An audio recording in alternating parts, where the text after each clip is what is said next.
그리스도인은 하나님의 뜻을 이루는 삶을 살려고 노력하는 사람들입니다. 이 말을 누구도 부정하지 않겠죠. 하나님의 뜻을 이룬다. 그런데 하나님의 뜻이 무엇이냐라고 물으면 딱 대답하기가 어려워요. 어떤 사람은 이것이 하나님의 뜻이라 그러고 또 어떤 사람은 이것이 하나님의 뜻이라 그래서 도대체 하나님의 뜻이 무엇인가라는 생각을 하게 됩니다. 1990년대 초중반에 하나님의 뜻이 무엇인가에 대한 논의가 한국교회를 휘몰아쳤습니다. 그때에 많이 읽혔던 책이 하나님의 뜻과 자유의지라는 책입니다. 이게 이제 한글로는 조금 이게 딱 들어오지 않는데 영어로 보면 Decision Making 그리고 The Will of God, 그러니까 나의 결정과 하나님의 뜻, 하나님의 뜻과 나의 결정은 어떻게 다르고 어떻게 같은가에 대한 그 논의가 굉장히 많았습니다. 당시 저는 청년들을 지도하고 있었댔는데 그 결혼에 있어서 하나님의 뜻이 무엇인지에 대한 질문이 굉장히 많았습니다. 물론 많은 것이 있었지만 이 결혼에 대한 것들이 많았습니다. 하나님께서 나에게 정해놓은 짝이 있을 것인데 그 사람을 어떻게 찾느냐에 대한 문제였죠. 지금 사귀고 있는 사람이 하나님이 정하신 짝인가? 그것을 놓고 기도하는 사람들이 있었습니다. 그래서 이 책이 내리는 결론이 무엇인가 하니 하나님의 뜻은 점이 아니고 원이다 이렇게 말합니다. 이게 무슨 말인가 하니 이 사람이다, 네가 결혼해야 될 사람은 이 사람이다라는 한 점이 아니라는 겁니다. 이런 자격을 가지고 있는 사람은 결혼해도 괜찮다라는 이 테두리, 원이 하나님의 뜻이라는 겁니다. 만약에 하나님의 뜻이 점이라면, 한 사람을 콕 지정하고 있다면 하나님이 정하신 짝이 있죠. 그런데 인간은 하나님께서 말씀하시지만 거부할 수 있는 자유의지가 있어요. 자, 하나님께서 만약에 한 점, 어떤 사람이라고 말하면 하나님께서 A가 있는데 A라는 사람이 나의 짝인데 나는 싫어. 그래서 나는 A하고 결혼하지 않고 B하고 결혼했어요. 그러면 그 다음부터 어떤 일이 생깁니까? 한 사람의 불순종으로 인해서 이 A라는 사람은 갑자기 하나님의 뜻을 어기게 되는 거예요. 다른 사람하고 결혼하면서 어기게 되어지는 거예요. 그리고 내가 B라는 사람과 결혼을 하면서 원래 B하고 짝지어준 사람이 있는데 내가 결혼을 함으로 인해서 이 사람도 다른 사람과 결혼하면서 하나님의 뜻을 어기게 돼요. 이런 식의 하나님의 뜻은 없다는 거예요. 그러면 하나님의 뜻이 얼마나 이게 허술합니까? 인간의 불순종 때문에 하나님의 뜻이 어긋날 수 있는, 한 사람이 불순종하면요 수많은 사람들이 피해를 봅니다. 이런 식의 하나님의 뜻은 없다는 거예요. 콕 찢는 점이 아니라 이 원. 그러면 결혼을 향한 하나님의 뜻이 뭐냐? 믿는 사람하고 결혼하는 거예요. 그 속에서는 A하고 결혼해도 되고 B하고 결혼해도 된다는 겁니다. 믿는 사람이면 어느 정도 내가 맞는지 조건들을 맞추어 볼 수도 있다라는 겁니다. 자, 무슨 말인지 이해가 되시죠? 성경이라는 것은, 성경에서 하나님의 뜻은 하나님께서 정하신 테두리, 성경에서 말씀하고 있는 그 테두리에 대한 말씀입니다. 그렇게 봐야지 하나님의 뜻에 대해서 이해할 때 문제가 없다는 겁니다. 자, 오늘은 우리가 하나님의 뜻이 무엇인지에 대한 것들을 조금 더 구체적으로 살펴보겠습니다. 왜냐하면 교회는 하나님의 뜻을 이루어야 하기 때문입니다. 자, 우리가 계속적으로 데살로니가 전서를 보고 있습니다. 데살로니가 전서는 크게 두 부분으로 나눕니다. 1장부터 3장까지는 데살로니가 교회에서 일어났던 일들에 대한 이야기입니다. 그들이 말씀을 받고 어려운 환난 가운데서 믿음을 지켰다는 이야기가 1장부터 3장까지의 내용이고, 4장부터 5장까지는 그 믿음을 지킨 성도들에게 믿음의 삶이 무엇인지를 알려줍니다. 그것이 4장, 5장의 내용이죠. 이걸 아는 게 참 중요해요. 신앙생활의 궁극적인 목적을 아는 게 중요해요. 열심히 신앙생활 하는데 뭔가 열심히 하긴 하는데 내가 왜 이거 하지? 이런 의문. 그것을 4장과 5장에서 말씀한다는 겁니다. 운동을 시작한 사람이 있습니다. 이제 운동을 시작을 했으면 잘하려고 하죠. 나름대로 열심히 연습을 합니다. 그런데 나름대로 생각을 해서 열심히 운동하면요, 실력이 안 늘어요. 실력이 안 늘면 흥미를 잃고 그만두게 됩니다. 운동을 흥미를 잃지 않고 재밌게 잘할 수 있는 방법이 무엇인가 하니 배우는 거예요. 코치한테 배우는 거예요. 그러면서 이 코치는 운동의 기본을 알려주는데 기본에서 가장 중요한 게 자세입니다.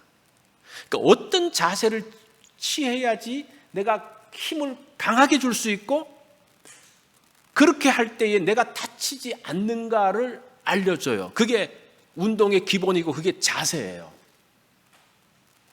이제 운동 시작하시는 분들 이거 잘 기억하셔야 돼요. 내 마음대로 하면요 다쳐요. 그리고 안 돼. 그 자세를 배워가지고 그 자세가 처음에는 거북하지만 그 자세로 하면 힘이 붙기 시작하고 그리고 몸에 무리가 없이 된다는 겁니다. 신앙생활도 똑같아요. 우리가 신앙생활 하는 사람들을 보면 대충 신앙생활 우리가 예수 믿는 게 뭔가 자기 혼자 생각하는 거예요. 예수 믿는 것은 이렇게 하는 것이 예수 믿는 거지. 그리고 그렇게 해요. 그리고 옆 사람한테 들어요. 예수 믿는 건 이래. 그러면 그런가? 그리고 그렇게 믿어요. 그러다 보니까 이상한 신앙의 형태가 나타날 수 있다는 겁니다. 그리고 곧 얼마 지나지 않아서 흥미를 잃어버려요. 왜냐하면 바른 신앙생활이 아니라 나 나름대로 내 느낌대로 신앙생활을 하다 보니까 뭔가 안 맞는 거예요.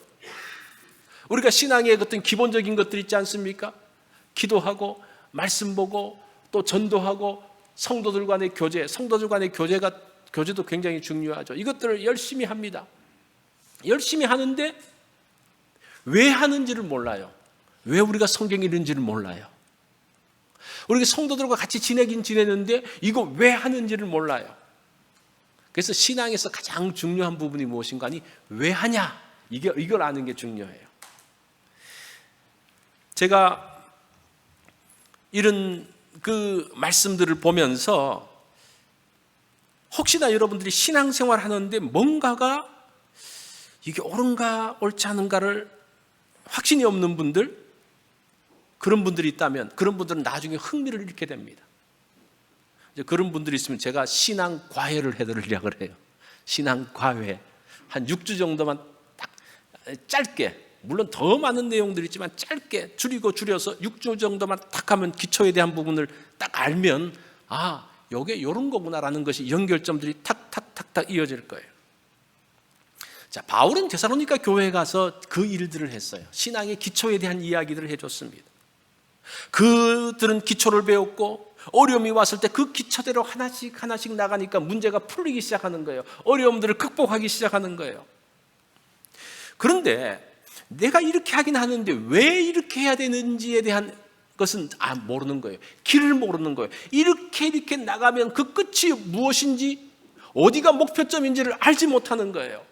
지금 그것에 대한 말씀을 바울이 지금 4장 이후에 한다는 거예요. 너희들이 믿음의 기초를 가지고 그 어려움 가운데서 믿음을 잘 지켰는데 거기서 신앙의 중요한 점이 무엇이냐에 대한 것들을 이제부터 말씀하고 있는 겁니다.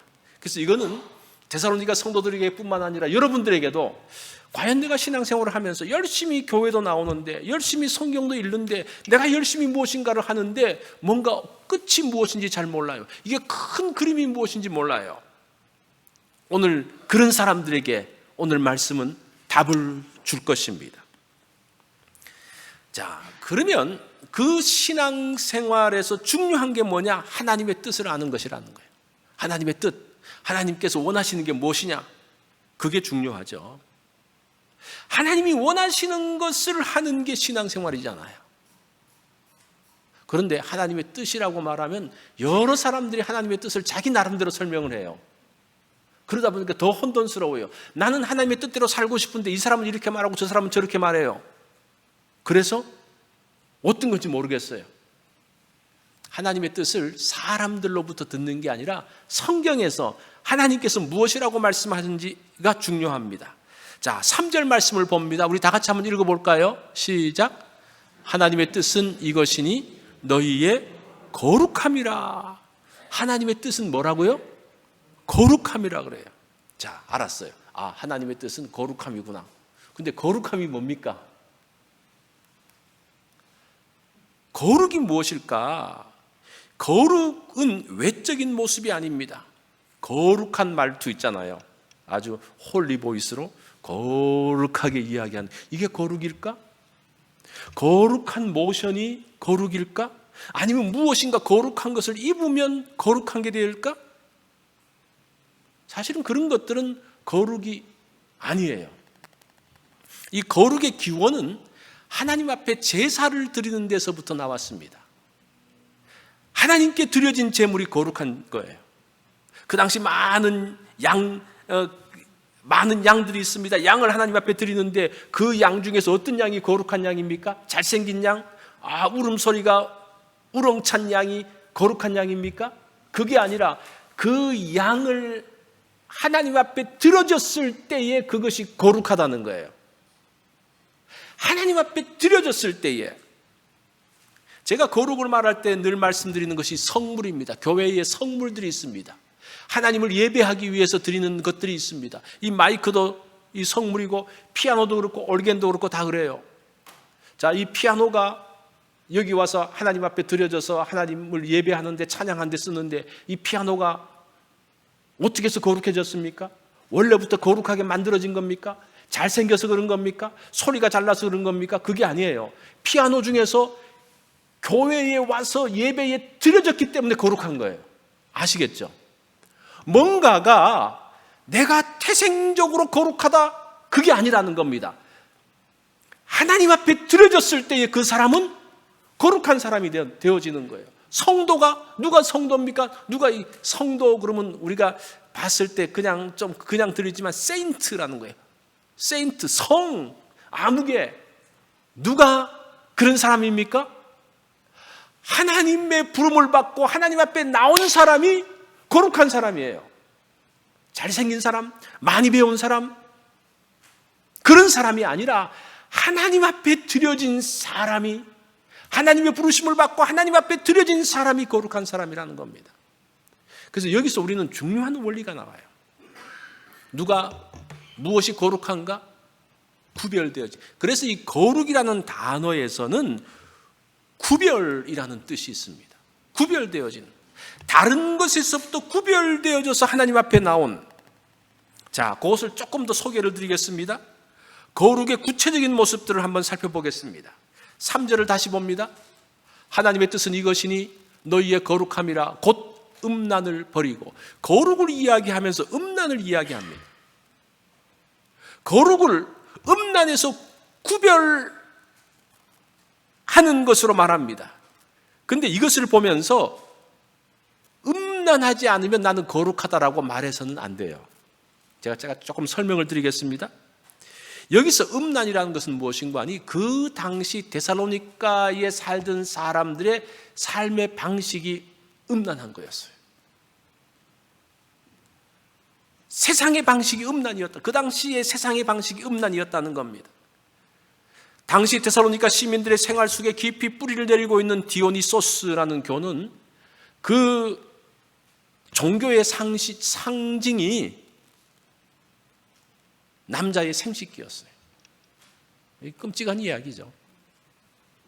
카비루스라는 종교는 이름은 성적으로 문란을 조성을 했습니다. 그러다 보니까 그런 분위기 가운데 있다 보니까 성적인 부도덕을 죄나 수치로 여기지 않는 거예요. 바람 피우는 거 그냥 노말이에요. 자연스러운 거예요.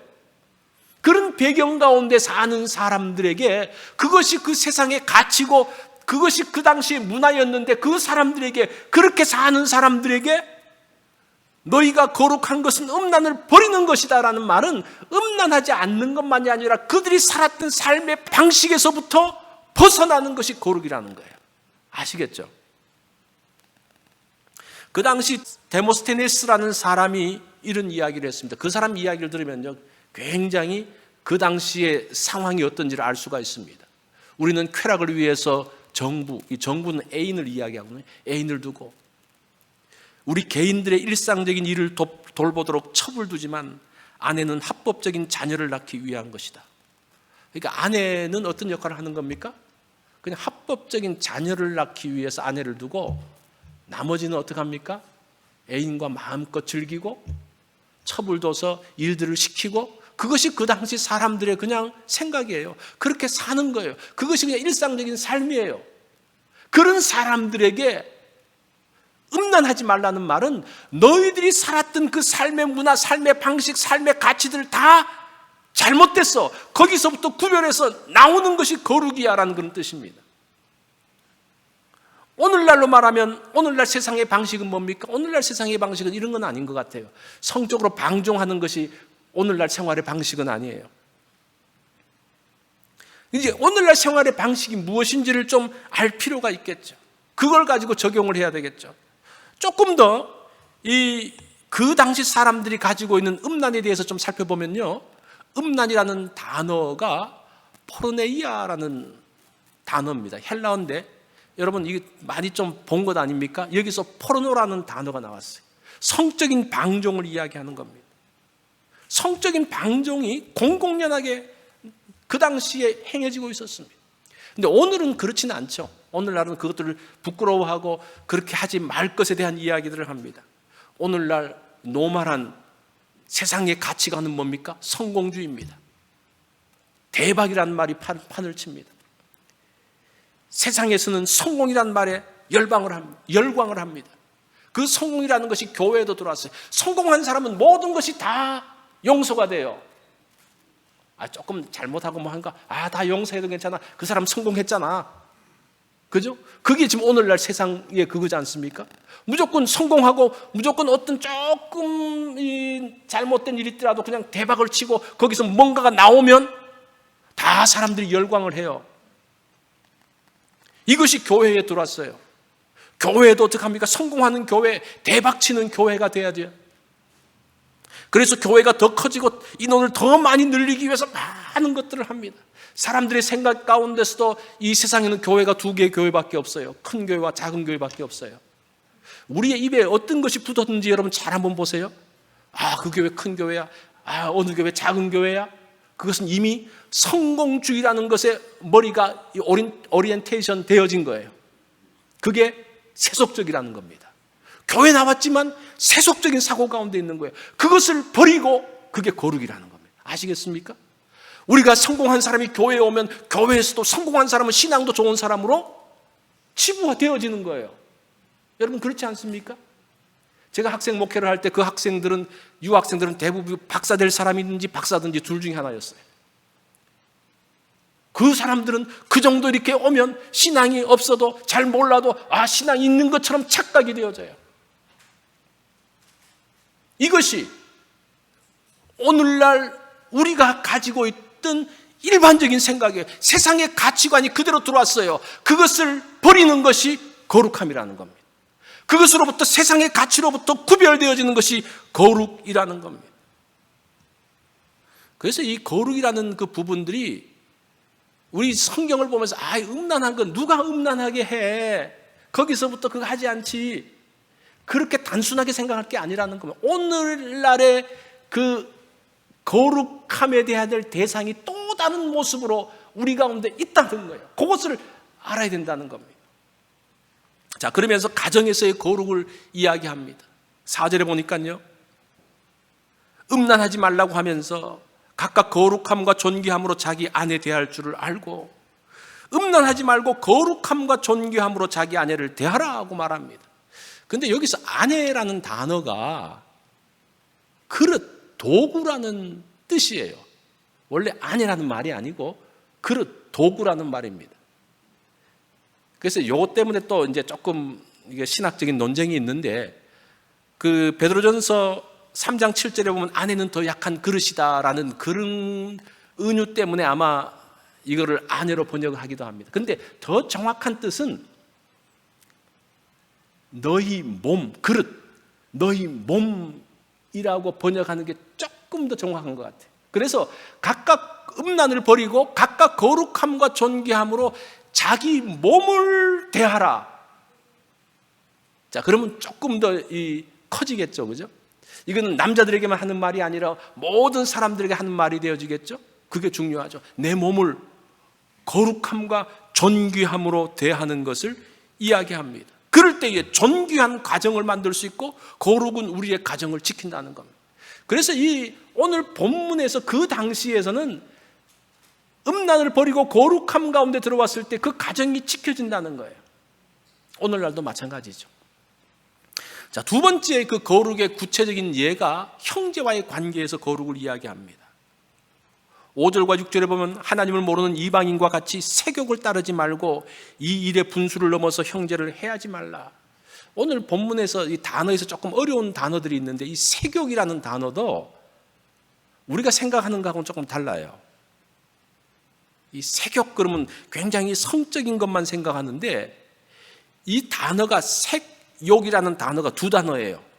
파도스라는 거하고 에피디미아라는 단어인데 이 파도스는 감정을 이야기하는 감정과 본능을 따르지 말고 이런 말이에요. 우리 감정이 나쁜 겁니까? 어때요? 우리 감정이 나쁜 거예요? 우리 본능이 나쁜 겁니까? 사실은 우리의 감정과 본능은 중성적인 거죠. 그런데 이런 감정, 어떤 감정입니까? 이방인들과 같은 감정적인 행동을 하지 말고 이런 뜻이에요.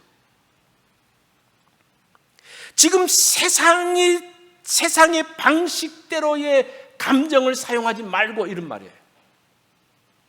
그 당시 사람들은 굉장히 성적으로 문란한 시대라고 그랬죠. 그러니까 딱 눈에 봐가지고 마음에 들고 뭔가 마음이 움직이면 그 감정을 따라 가는 거예요. 인간의 본능 자체가 어떻습니까? 인간의 본능은 그 악한 것이든지 자기가 그냥 좋아하는 대로 그냥 따라가는 게 본능이에요. 감정에서 그냥 확 올라오면 그 본능을 따라서 가는 거예요. 그것이 그 당시 사람들의 모습입니다. 오늘날도 뭐라고 이야기합니까? 포스트 모더니즘에서 하는 중요한 그 모토가 무엇인가 하니 네 감정이 느끼는 대로 가라는 겁니다. 네 감정이 느끼는 대로 그냥 하라는 겁니다. 네 감정이 느끼는 대로 그렇게 말하라는 겁니다. 그게 자유롭다라고 이야기합니다. 그렇게 살아야지 된다고 이야기. 그게 잘 사는 거라고 이야기를 해요. 우리가 우리의 감정대로 그냥 다 표현하면서 살면 어떻게 살 수 있겠어요? 여러분, 그렇게 했을 때 좋은 결과가 나옵니까? 좋지 않은 결과가 나옵니까? 감정 컨트롤 한번 잘못하면요 굉장히 힘들어져요. 이 감정 컨트롤을 잘못하고 본능을 따라가면요 패가 망신할 수도 있습니다. 우리의 그 감정은 원래 하나님께서 우리에게 주셨던 그 감정은 굉장히 풍요로운 거예요. 어떤 좋은 것을 봤을 때, 아름다운 것을 봤을 때 좋구나, 이게 감정이거든요. 어떤 슬픈 일을 들었을 때 슬프다. 다른 사람들과 함께 그 슬픈 일을 들으면서 함께 눈물 흘려주는 거, 이 감정의 표현. 이 함께 눈물 흘려주면서 사람들이 위로받고 그래요. 이 감정이 정말 풍성하고 정말 좋은 것인데 이 감정을 잘 사용을 하면 사람이 굉장히 풍요로워집니다. 근데 그 감정대로 그냥 따라하기 시작하면 이거는 뭐 걷잡을 수가 없는 거예요.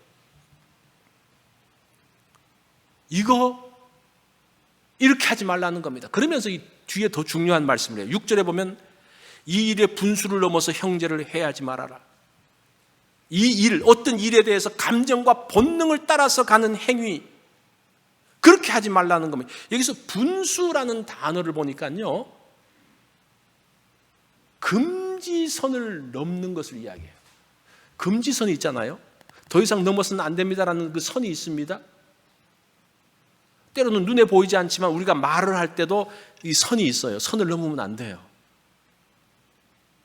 그죠? 어떤 행동을 하는데 선을 넘으면 안 돼요. 근데 이게 분수라는 것이 선을 넘어서 형제를 해야 하는 거예요. 왜 그렇습니까? 그렇게 하면 내가 더 이익이 있기 때문에 그 선을 넘는 거예요. 그러면서 그 상대를 해하는 거예요. 상대를 다치게 하고 상대를 해하게 하면서 내가 그 이익을 가져가는 거예요. 그래서 금지선을 넘는 거예요. 그게 앞에서 말하는 감정과 본능을 따라가는 것과 연결되어지는 겁니다. 감정적으로 내가 더 갖고 싶어요. 그러면서 선을 쭉 넘으면서 형제를 탁 치면서 자기가 가져가는 거예요. 다른 사람 건데 자기가 가져가는 거예요. 그게 분수를 넘어서는 것을 이야기합니다. 음란도 선을 넘는 것을 이야기하는 거죠. 모든 것에서, 형제와의 관계에서, 사람과의 관계에서, 주변과의 관계에서 넘지 말아야 될 선들을 넘어가는 것을 이야기합니다. 이게 거룩이라는 거예요. 우리가 일상의 삶 가운데서 거룩이 굉장히 중요한 이유가 그런 이유예요. 하나님께서 거룩해라, 어떤 홀리 보이스를 내고 교회 와서 뭐 어떻게 행동하고, 그게 아니라 우리의 일상 가운데서 넘지 말아야 될 선들을 이렇게 그어 놓으셨는데, 하나님께서 그어 놓으셨는데 그것을 막 자기 마음대로 휙휙휙 넘어가는 거, 그거 다 거룩하지 않다는 거예요. 거룩한 삶에 대한 이야기를 하고 있는 거예요. 자, 그러면 이 선을 넘으면 어떻게 되느냐? 6절 그 후반부에 나와요. 이는 우리가 너희에게 미리 말하고 증언한 것과 같이 이 모든 일에 주께서 신원하여 주심이라. 이 신원한다는 말도 굉장히 어려운 말입니다. 이 신원이라는 단어를 보면요, 처벌하다 그런 뜻이 있어요. 처벌하다, 원수를 갚는다, 이런 말이에요. 그러니까 이 말은 무엇인가 하니, 이거 안 하면 하나님께서 처벌하신다는 거예요. 하나님께서 원수 갚아 주신다는 겁니다. 그게 뭡니까? 정의실현입니다. 그죠? 신원이라는 말이 정의실현하는 거예요. 그 나쁜 것들 그냥 하나님께서 벌 주시고, 나쁜 것들에 대해서 하나님께서 심판하시는 것. 그래서 거룩한 삶이 살 뿐 아니라 그 거룩한 삶에 대해서 하나님께서 얼마나 큰 관심을 갖고 있는지를 보여주고 계시는 거예요. 이 거룩한 삶이 나의 삶 가운데서, 또한 우리의 그 사람과의 관계에서 만들어지면 어떻게 되어집니까? 그 땅 가운데 평화가 오는 거예요. 그 땅이 복된 땅이 되어지는 거예요. 그 땅은 정의가 실현되어지는 땅이 되어지는 거예요. 이게 거룩이에요. 우리가 거룩이라는 것은 교회 내에서만 뭔가를 지키고 내가 개인적인 삶만 지키는 것이 아니라, 이제 그렇게 지키는데 그걸 지키면서 정의가 실현되어지는 거예요. 사람들에게 축복이 되어지는 거예요. 사람들에게 유익을 주는 거예요. 그게 하나님의 뜻이라는 겁니다. 그게 거룩이라는 거예요. 그래서 우리가 거룩하게 삽시다, 그 말은 종교적인 단어지만 이것은 종교적인 것을 넘어서 이 세상에서도 해야 될 내용입니다. 남의 가정을 해하지 말고 주변 형제들을 해하지 말아라. 이게 거룩이라는 거예요. 아시겠죠? 자, 7절을 보십시오. 하나님께서 왜 우리를 부르셨는가? 다 같이 한번 읽어볼까요? 시작. 하나님이 우리를 부르심은 부정하게 하심이 아니요 거룩하게 하심이라. 하나님이 왜 우리를 부르셨습니까? 거룩한 삶을 살라고. 신앙은 거룩함의 싸움입니다. 우리가 신앙생활하면서 어떤 싸움을 해요? 내가 열심히 신앙생활하면 돈을 더 많이 벌겠지, 내가 더 높은 지위에 오르고. 제가 전에도 말씀드렸던 것처럼 성경에는 그게 없어요. 열심히 신앙생활하면 그것을 얻기 위한 것이 아니라는 겁니다. 뭐 하기 위한 거라는 겁니까? 거룩하기 위함이라는 거예요. 그래서 여러분들이 성공이 뭡니까? 성공이 세상이 가지고 있는 성공의 개념과 교회에서의 성공의 개념이 다른데, 신앙에서의 성공은 뭡니까? 거룩한 삶을 사는 거, 성공이에요. 하나님이 그 사람을 인정해 주시는 거예요. 그 사람에게 많은 크레딧을 주시는 거예요. 우리가 사람들에게 인정받으려고 그러면 그거하고는 조금 다르겠죠, 그죠? 무엇인가 조금 어떻게 잘못해도 하여튼 무엇인가 많이 가지고 높은 데 있고 하여튼 힘이 있으면 돼요. 근데 그것이 성경이 말씀하는 것이 아닙니다. 마더 테레사는 우리가 다 잘 아는 분이죠. 그분이 노벨상을 받고 난 다음에 어떤 기자가 질문을 했습니다. 이제 연세가 70인데 이분이 거의 한 70살에 그 노벨 평화상을 받습니다. 얼마 후면 돌아가시게 되고, 그러면 세상은 이전과 똑같아질 것입니다. 그동안 변화시키려고 애쓰셨는데 허무하지 않습니까? 당신이 이렇게 세상을 좀 바꾸긴 바꿨는데 떠나가면 세상이 똑같아질 건데 이게 허무하지 않냐라는 질문을 했습니다. 그때 이 마더 테레사가 이렇게 대답을 했습니다. 저는 한 번도 세상을 바꾸겠다는 생각을 한 적이 없습니다. 저는 그저 깨끗한 물 한 방울, 하나님의 사랑의 빛을 비추는 깨끗한 물 한 방울이 되려고 했을 뿐입니다. 이 사람은 원래부터 나는 세상을 바꾸려고 한 게 아니라는 거예요. 나는 그냥 정결한 사람으로 사는 것, 그냥 그렇게 살아왔다는 거예요. 그러면서 주변에 조금 영향을 미친 거라고 이야기합니다. 기자는 할 말을 잃었습니다. 주변 사람들도 그 말에 귀를 기울였습니다.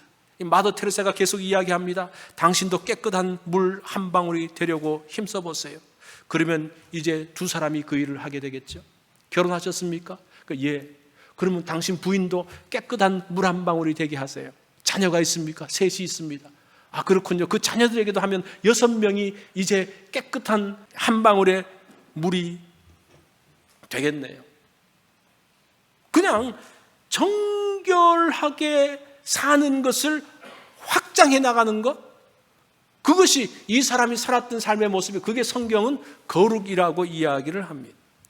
하나님의 뜻은 세상을 바꾸는 전사가 아니라 정결한 물이 되는 겁니다. 사람들은 많이 오해를 해요. 내가 세상에 와가지고 세상을 한번 바꿔보겠다. 그러면서 별별 희한한 짓들을 하죠. 왜 그런가? 세상이 쉽게 안 바뀌어지니까, 처음에는 좋은 의도로 했는데 이게 안 바뀌어지니까 조금 힘이 생기고, 그렇게 하다 보니까 바꾸기 위해서 이상한 일들을 하는 거예요. 오히려 이전보다 세상을 힘들게 만드는 거예요.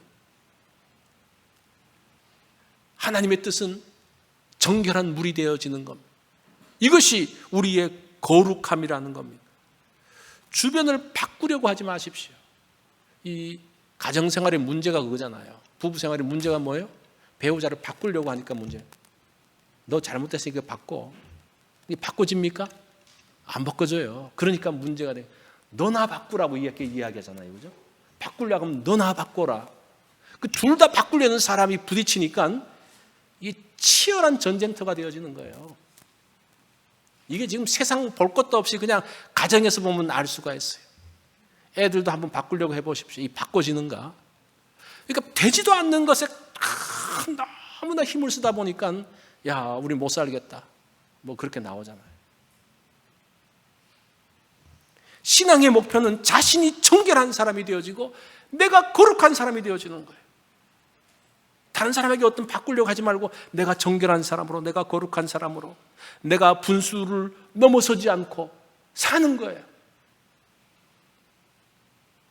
세욕을 따르지 아니하고, 이 세욕, 나의 감정과 이 본능을 잘 컨트롤하면서 사는 그 모든 것들이 다 거룩함인데, 그렇게 살 때에 문제가 없죠. 뭐가 문제가 있겠어요? 여러분 한번 가정에서 한번 실현을 해보십시오. 우리가 가까운 사람들과 한번 해보십시오. 신앙의 목표는 자신이 정결한 사람, 거룩한 사람이 되는 겁니다. 그럴 때에 다른 사람에게 복된 축복이 되는 삶을 사는 거예요. 그러면 가정이 변하고 세상이 변하기 시작합니다. 이렇게 변화시키는 거예요. 세상을 바꾸는 게 아니라 내가 먼저 변해지면서 이 변함에 영향력을 미치면서 세상이 바뀌어지는 거예요. 이게 어려워요. 어렵다 보니까 사람들이 이 방식을 택하지 않고 자기가 무엇인가를 사람을 바꾸어 가지고 하려는 방식을 택하는 거죠. 그러면서 더 문제가 생기는 거죠. 거룩한 세상을 만드는 것이 하나님의 뜻입니다. 여러분 동의가 되십니까? 그죠? 그러면 세상에 소망이 있어요. 그래서 교회가 소망이라는 거예요. 교회가 이런 하나님의 뜻을 따를 때에 교회가 소망이 되어지는 거예요. 그렇지 않으면 교회도 세상의 짐이 됩니다. 걱정거리가 되어져요. 이것이 신앙생활의 핵심입니다. 오늘 우리가 간단한 말씀을 드렸죠. 하나님의 뜻이 무엇이냐? 하나님의 뜻은 거룩함이다. 거기서 끝나지 않고 거룩함이 무엇인지에 대해서 살펴봤어요. 그럴 때에 정말 하나님께서 기뻐하시는 사람으로 서게 되어지고 그 사람이 있는 곳이 정말 축복의 장소가 됩니다. 여러분 거룩한 사람이 되시기 바랍니다. 다 같이 기도합니다.